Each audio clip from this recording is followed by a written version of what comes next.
que si tenemos una forma, vamos a decir que es cerrada si la diferencial de la forma es 0.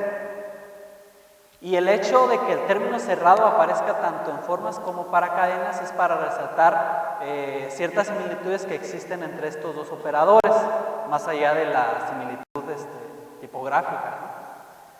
Bueno, a pesar de que existe esta similitud, hay que hacer pues la siguiente precisión. Una cadena que no sea la frontera de otra, no decimos que es exacta, ¿no? Así como con las formas, si tenemos que una forma era el diferencial de otra, decimos que era exacta, ¿verdad? Entonces aquí no decimos que no es exacta, sino solamente decimos que esta cadena es una frontera.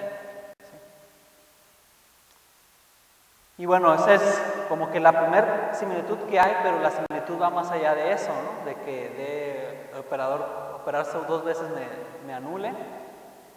Una similitud importante que hay es la siguiente. Por ejemplo, en R2 menos el origen, creo que se vio la vez pasada que existe una unoforma que es cerrada, pero no exacta, ¿no? Y de hecho, pues hay como un resultado que es como el lema de Poincaré para decir bajo qué condiciones una forma cerrada es exacta, ¿no?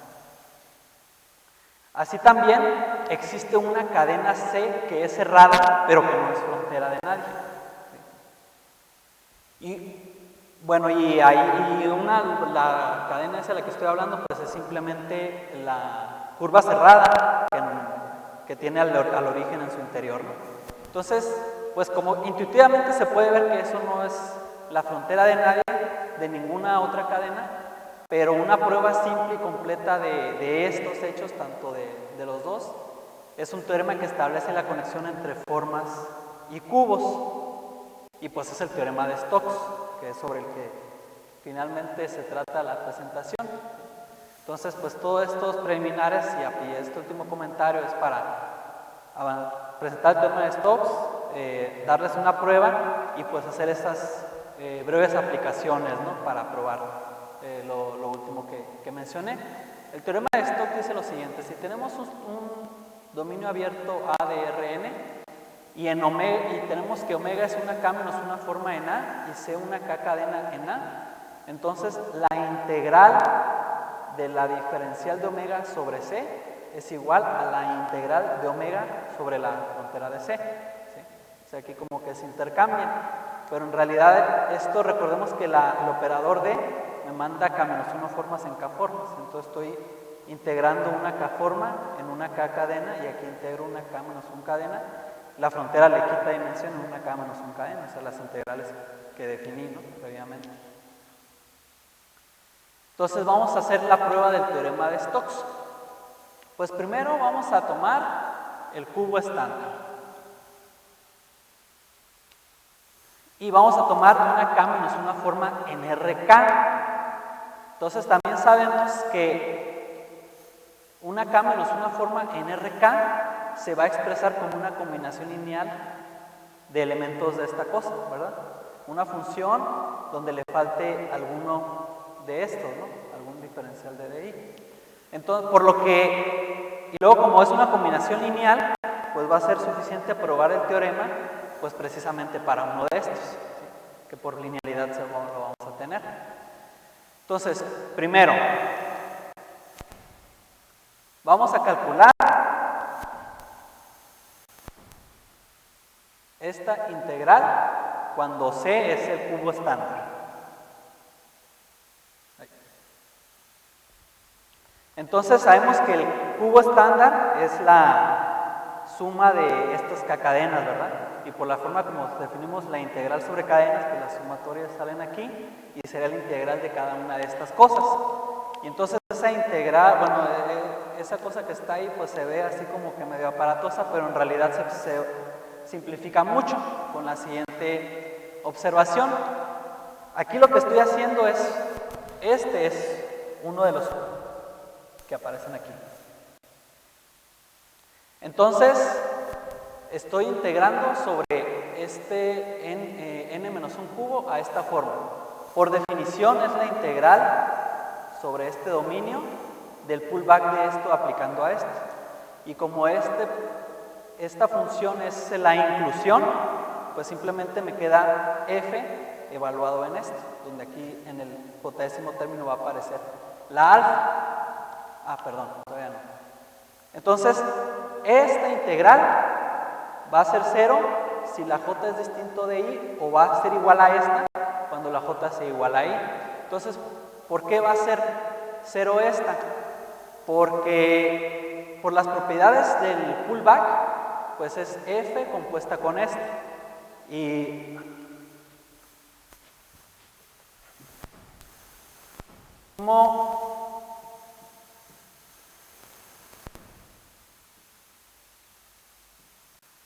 el pullback aplicando a dx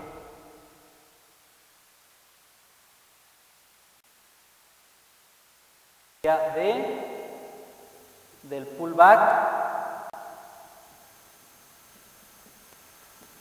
de esta cosa. Como es un pullback de una función, pues es x. ¿Cuál es? Ah, este es j. xi compuesto con alfa j alfa.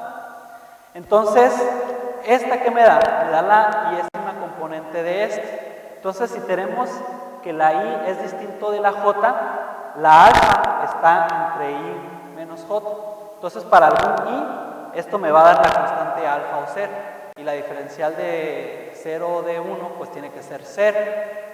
Por eso es que en esos casos es 0. Y me da 1, pues cuando en todas las demás me da la misma función. Por eso es que me da esto. Ahora, esto en realidad, de este análisis no tengo exactamente esta integral, sino tengo la integral de 0 a 1 en k-1, faltándole el dxi. Pero como aquí es constante, si yo integro de 0 a 1 con dxi, pues eso va a salir de la integral y me queda pues que es 1 y me queda que es lo mismo. Entonces tengo eso. Entonces, a ver, vamos a ver. Esta integral me queda de esta forma. ¿Sí? O sea, aquí ya la i coincide con la j. Y bueno, y la separo, ¿no? Aquí estoy poniendo alfa 1 y alfa 0, ¿no? Entonces aquí cuando pongo alfa 1, pues aquí aparece esto, porque es 1 más alfa.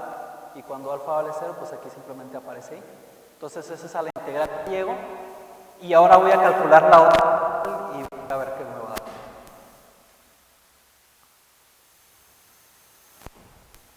a dar. Primero voy a explicar entonces. Ahora voy a calcular esto cuando aquí es el cubo estándar y cuando omega es f de dx. La forma que tomé, ¿no? Es elemento de la base, ¿no? Aquí está. Entonces, le calculo el diferencial a esta k-1 forma. Entonces, esta k-1 forma es igual. El único término que sobrevive es cuando yo calculo la derivada parcial de f con respecto a xi, con este aquí. Porque con las otras va a haber repetidos y se anula, se hace 0. Ahora lo que hago es, el i me queda aquí y lo que hago pues es ordenar el i, ponerlo en la posición que va. Entonces, cuando conmuto aparece un menos 1. Y cuando conmuto 2, entonces cuando ya los acomodo bien, me aparece este factor, y este factor es precisamente lo que definí como la integral de 0 a 1 acá de esta función. ¿Sí? Integral de esa forma es integrar simplemente la función en ese dominio. Ahora lo que voy a hacer pues es aplicar teorema fundamental del cálculo y el teorema de Fubini. Sabemos que esto es, es igual a esto, entonces a esto le aplico Fubini, entonces calculo una integral iterada, calculo cada integrales de 0 a 1 con este factor. Y el teorema de Fubini también me dice que puedo cambiar el orden de integración, entonces integro primero con respecto a la xi, y como estoy calculando la integral de la parcial de f con respecto a i de 0 a 1, pues el teorema fundamental del cálculo me dice que es f evaluado en 1, en esa posición, menos f evaluado en 0. O sea, tengo este, que está aquí, con este factor, ¿no? O sea, aquí lo puse así porque no cabía en la diapositiva, ¿no? Entonces, la de todo esto, de f menos este con este. Ahora lo que voy a hacer es voy a separarlas. Y aquí también estoy calculando K-1 integrales, ¿no? Entonces, si separo con este término, este integral con este coeficiente, es lo mismo que yo le ponga más 1, porque no cambio la paridad, ¿sí? Le estoy sumando 2 al índice. Y luego, aquí, ¿qué es lo que estoy haciendo? Pues el menos que estaba aquí, se lo pego aquí y me queda a la i. Y si se fijan, eso que está ahí,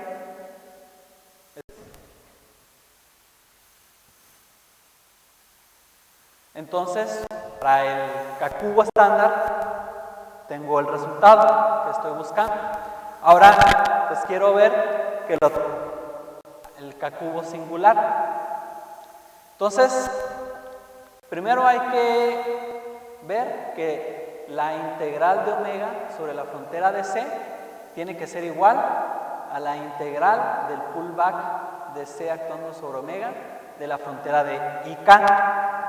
Por definición, porque esto es igual, como cada cara de CK es C compuesto con la cara respectiva, o sea, el pullback de esa cara.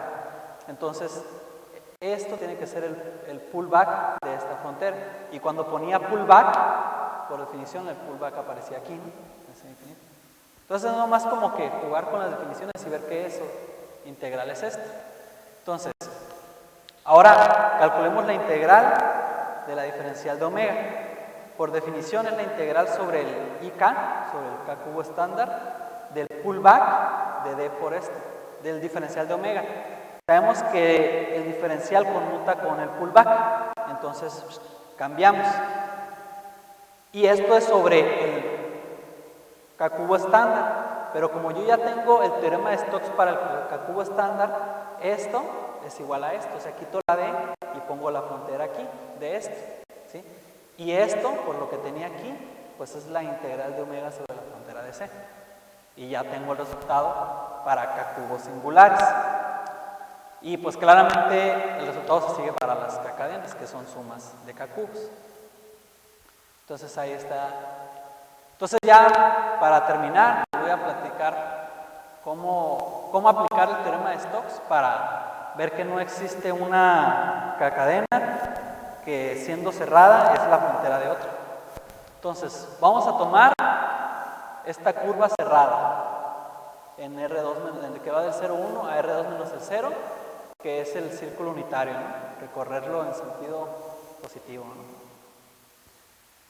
Entonces, vamos a probar que no es la frontera de C2 para algún 2 cubo C2.